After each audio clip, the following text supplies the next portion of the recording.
Hey folks, so since I wasn't able to make the last class, um, I wanted to just record a little summary of some of my work in our woods over the last couple of years, just to share a little bit about some of the lessons I've learned and how I've applied a lot of the concepts we've talked about in the landscape.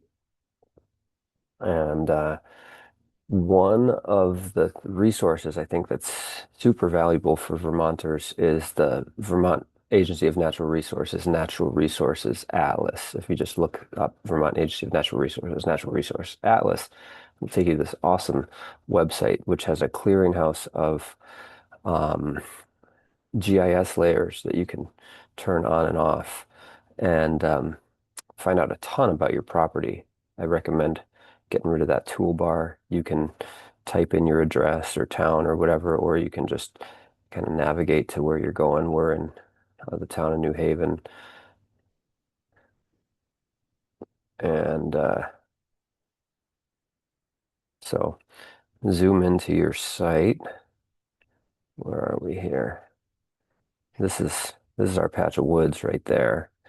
And we have two separate parcels, so that's our home lot, but we're going to focus on the woods. And this is great just for getting some quick general information about your landscape. One of the awesome features here is that you can turn on and off 1 foot contours, which give you a ton of data about the topography of your landscape. Um, and what we can generally see here is we've got this drainage feature, kind of a tributary ephemeral stream that feeds down into the New Haven River um, in the western section of the woods. And then the eastern edge is basically bounded by another slightly smaller stream bed. And so the bulk of the property is this kind of gentle ridge here. The slopes are pretty gentle. This is a 40-acre patch. Another amazing feature of this is that it has property boundaries mapped for the entire state, and you can also just, click on your parcel and get acreage, listed values, and things of that sort. Find out who the owners are of the property. Um, but you can also turn on 20-foot contours if you want to get a much more kind of generalized understanding of topography, because 1 foot contours can be a little cumbersome when you're especially looking at like a larger parcel. A couple other things I'll just point out built in here include within geology, you can look at your superficial and bedrock geology. There's a bunch of different layers relating to soils, including your actual soil types. Most of our woodlot is Vergennes clay, which is a pretty heavy, silty clay. Um, you can also see different layers, glacial layers over time, the Champlain Sea and Lake Vermont, um, and um, and then look at some different aerial imagery through time. And then depending on what you're trying to do, you can also um, go up to those map tools, and there's different ways you can draw or measure. So we could look at, maybe we're thinking about a trail that runs along here. It always defaults to meters, to change that to feet, but um, you can get a pretty quick georeferenced um, survey of your landscape. You can also do area, polygons, etc. So awesome resource, really helpful, especially just for kind of understanding, once again, your topography. Um, I am going to switch over to a different window here, though, for what I've been working on. So here's that same parcel, and this is in Google Earth, and I converted the contours to a KMZ file that can be imported to Google Earth for our home lot, but I don't have the other tile for most of our woods, but you can see, you know, some of that information here. And this could be really handy for calculating your uh, general grades of the landscape because you can now you can draw a line and get a measurement for how long it is. There's 300 feet and count the number of 1 foot contours you're crossing. You could do the same thing on the Natural Resource Atlas site and uh, and then get a handle on what is your general grade. Um, Based on the conversations we had in class. But I don't have that on this map. Most of this I did in the field, most of the layout in the field. And here you can see that main stream, which kind of bisects these two portions of the property. And from when we first bought this place back in 2012, there were two main skid trails that were um, uh, pretty well preserved. Hadn't really grown in well and provided some pretty easy access for us to get in. One that we have to access from our neighbor's land, the other off of our shared road, Kelton Drive, that we share with a few neighbors. And they're both, for the most part, pretty gentle, definitely below 7%, I would say, except for a couple of sections. Um, but we didn't really have good access to the rest of the property. And David and Ralph Tersini had both suggested, access trail development being a key objective for us, which um, took me several years to really get around to, and aiming for a loop if possible. And so a couple winters ago, I went out and did a lot of the same flagging exercises that um, we did in class, and that led me to creating this more extensive circuit across the landscape. Um, Part of the goal was just to be able to easily get to other parts of the woodlot for harvesting. We don't actually own this little section, this wedge of forest here. I've got a 45 horsepower four-wheel drive tractor with a logging winch that has about 160-foot reach on the winch. So in the back of my mind for doing management, cutting firewood and saw logs and stuff, I was hoping I'd be able to keep these trails, lay these trails out in such a way that from any point I could basically run my winch cable um, out in all directions and be able to, you know, skid logs in, drag logs into the tractor.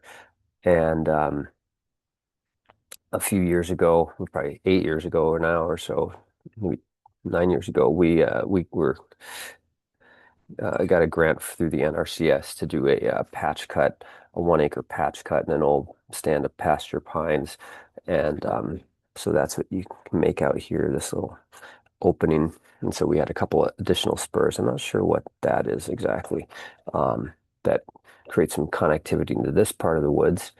And then what kind of emerged from this layout was that if I wanted to have access that allowed me to reach, all these areas with my logging winch, that it'd probably be nice to have like a central trail and then a perimeter loop, because this doesn't quite get me to that, you know, western edge of the existing stream. And so I sighted along a line that was a real nice gentle grade, and also just didn't really require me to do a lot of tree removal. I could just kind of work for the most part, doing some light thinning and just open up a trail that then connects up along this northern edge. So now we've basically got one big loop with a central leg, which is really nice for just recreation, hiking, walking, um, etc., because it gives us some diversity um, in terms of the trail network that we can explore. And what I did, again, was hang flags as I went. And then I used the Avenza app on my phone to take a GPS track that then was really easy to export into a KML file and just email to myself straight from the app.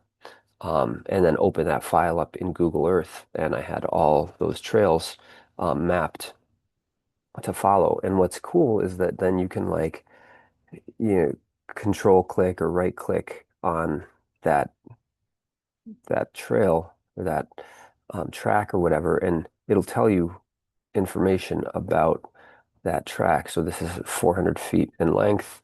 Um, some of these other things, yeah, it at least give you the length straight away.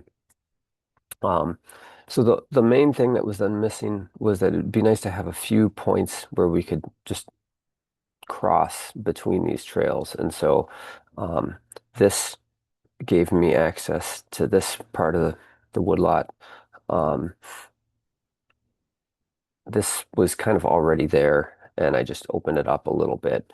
Um, and then I did two more east-west crossings. And what was this one here? There was kind of an alternate leg for this, just depending on which direction you're moving it, help smooth that transition if I'm running through with the tractor. And and then to get into this patch up here, I just basically once again opened up an old skid trail that was already there, just made it a little more defined. And what was probably the most helpful outcome of this was that, thinking, and 40 acres isn't huge, but it still can be overwhelming when you're trying to think through management um, and, gradually work your way through and kind of understand some of the unique differences between different patches of the landscape. So I think the most important outcome of this for me was that I started to think about different parts of our forest in terms of these different patches that range from about 1 to 2 acres in size.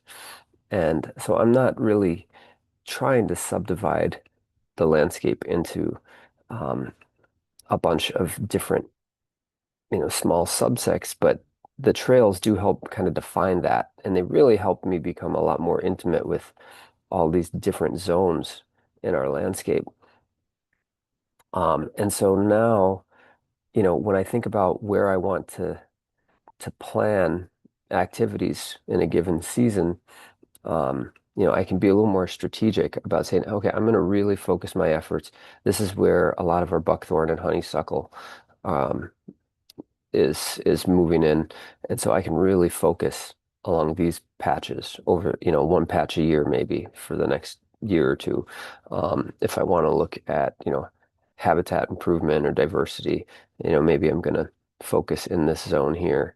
Um, and or just look at what I can do in terms of timber stand improvement. And so um, what emerged from that was me to be able to kind of break up the landscape into smaller bite-sized chunks and and just have something that's a lot more easy to